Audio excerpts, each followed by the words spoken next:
Hi,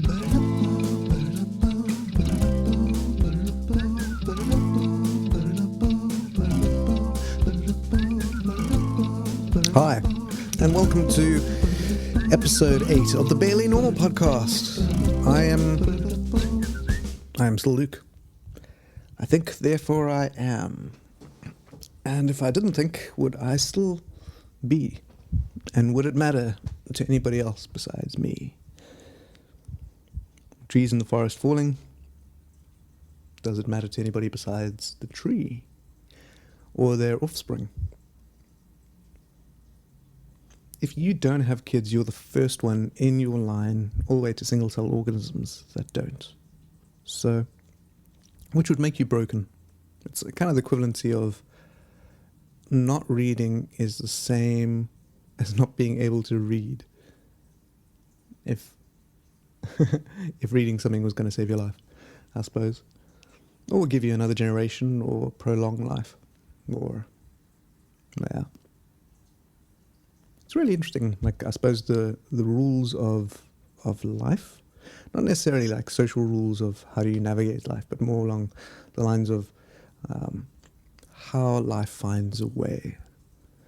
It's kind of like pouring water into a maze, and we see things like flight or being able to walk or use tools or swim or something.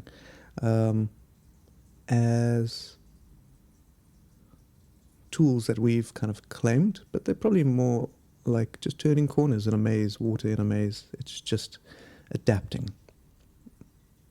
I think we often make the mistake of thinking that we are the epitome of evolution. But really, I suppose the things that are, like lampreys, which are eel-like things with great little sucking mouths with teeth. They normally, they've been around a lot longer than I think trees even. So if anything, lampreys are one of the most highest forms of evolved creatures on this planet. If that is, yeah. They've adapted enough to not have to adapt anymore. Until something happens, and then that's it. So I suppose we don't really necessarily know what is a good yardstick of evolution. Because I suppose it'll do whatever it has to survive. It will adapt to any situation that it can.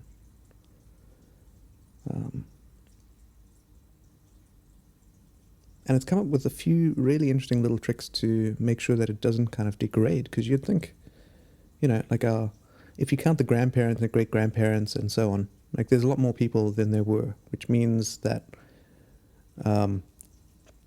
family members bumped uglies. But then you've got the problem of, like everybody knows that you shouldn't, that incest is bad because you end up with people who suffer, and then they can't have kids, and then we die. So very long ago, but not that long ago, because they're, King Tutankhamun, his parents were, I think, brother and sister. In his family bush. So, but one of the mechanisms that I suppose we've used to create extra genetic variance, and there really isn't that much genetic variance in humans. It's kind of, and genetic variance is a thing that you want, because when things happen, the more genetic variance you have, the more chance you have of being able to fight off whatever germ you have, I suppose. I suppose it's just spreading a blanket. And if you have a small population and there are recessive genes that get to come to the front, that's when you end up with big problems. Like hemophilia in the royals and all kinds of things. So, but one of the mechanisms is the splitting of gametes, of sex cells. Let me see if I can get this right. But basically, there's a nice little shuffle so that when you have children, your kids aren't actually a mixture of you and the other person. They are almost more closely genetically related to your grandparents. Well, I mean to your parents. Because some of the sex cells, well, some of the genetic sections, and I might be getting this completely wrong, but yeah, that's why some things skip generations. It's kind of because of that. But that means that your grandkids will have some of you. But that also means that when Homo sapiens encountered other sapiens, and either, there was love or whatever, it's very interesting that when the species interbred, like Neanderthals and Homo sapiens, that the only thing that we have in our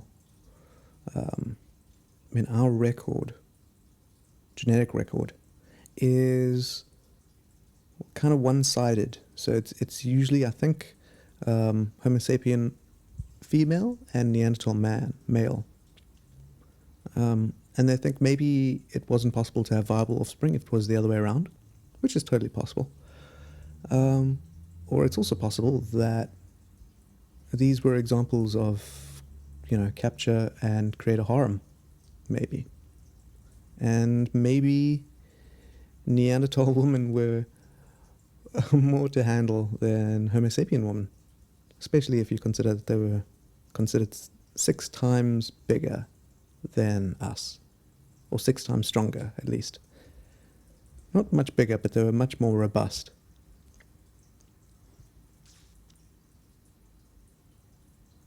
Which is kind of wild. I wonder how many uprisings and stories, so potentially for thousands of years, we could have been domesticated by Neanderthals.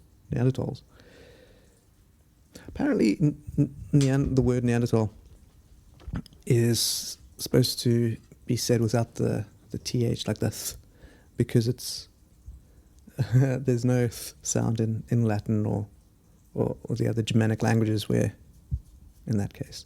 And that's why we just say Neanderthal. But I wonder what they called themselves, or what they called us.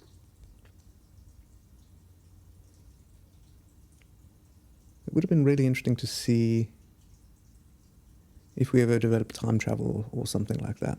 Go back and see what other hominids thought of us.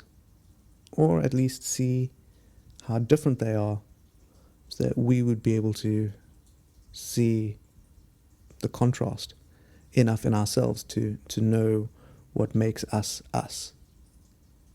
And who knows, we might realize that we're not actually all that we think we are. That we're just animals that have kind of lucked out and kind of been domesticated. But for all we know, corn think exactly the same thing. They might think, oh well, or chickens. Although I don't think battery chickens especially, have a great life. Most farm animals probably don't have, especially if they're trying to cut corners and make it as cheap as possible.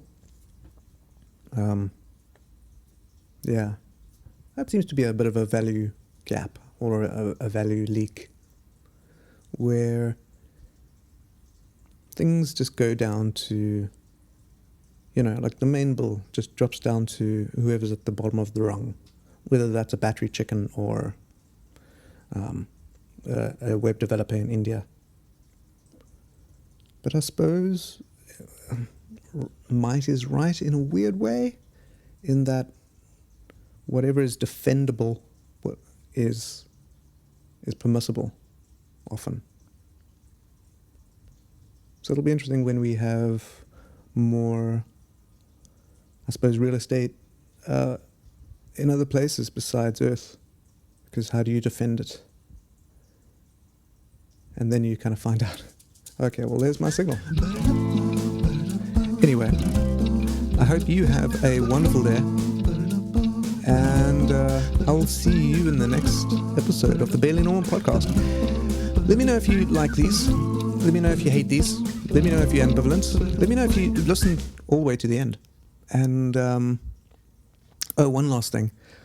Really, before I forget. I really